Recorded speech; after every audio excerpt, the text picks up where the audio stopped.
എന്താ? എനിക്ക് എന്നോടൊരു കാര്യം പറയാനുണ്ട്. എന്ത് കാര്യം പറയണ്ട?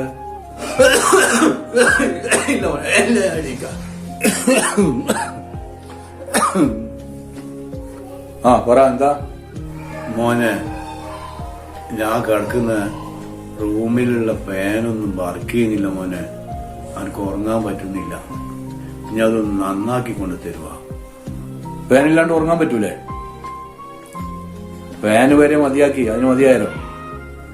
മരിക്കാനായില്ല, ഇനി എന്തിനൊരു ഫാന്?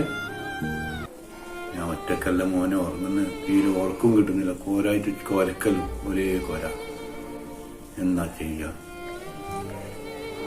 എന്റെ ഉമ്മ പോയതിന്റെ ശേഷം പിന്നെ ആരെയുള്ള എന്റെ കാര്യം നോക്കാനും പറയാനും ചോദിക്കാനും.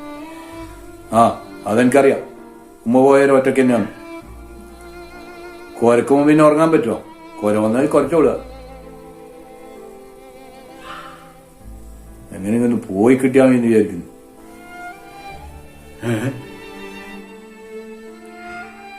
ഇന്നാടോ എനിക്കും മോനിക്കുള്ള ഡ്രസ്സാ പെരുന്നാളിനിടാൻ.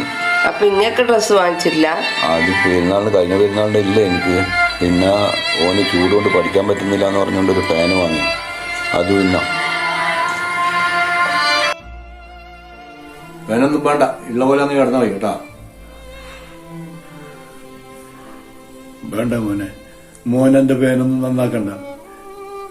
ഫാൻ വാങ്ങുകയും വേണ്ട. ഞാൻ എന്തെങ്കിലും അയക്കും. ഇവിടെ അങ്ങനെ കടന്നോളാം. പിന്നെ എനിക്കെല്ലാം എന്നെ കൊണ്ട് ബുദ്ധിമുട്ടാണെങ്കിൽ ഞാൻ എന്നെ ആളെ വൃദ്ധസാനിയില്ല ആടെ ഒന്ന് കൊണ്ടാക്കി തന്നെ. ആ, എങ്ങനെ പോകാൻ പറ്റും അതുപോലെ അങ്ങ് പോയിക്കോ. എന്നാലെങ്കിലും ഒഴിവായി കിട്ടുമല്ലോ. സമയാവുമ്പല്ലേ മരിക്കൂ. ഞാൻ നാളെ പോയിക്കോളൂ. മക്കളെ കണ്ടിട്ടും മാമ്പൂ കണ്ടിട്ടും കൊതിക്കണ്ടെന്ന് പണ്ടെല്ലാവരും പറയുന്ന കേട്ടിന്. ഇപ്പൊ എനിക്ക് മനസ്സിലായത്. ഫാനിടായിട്ട്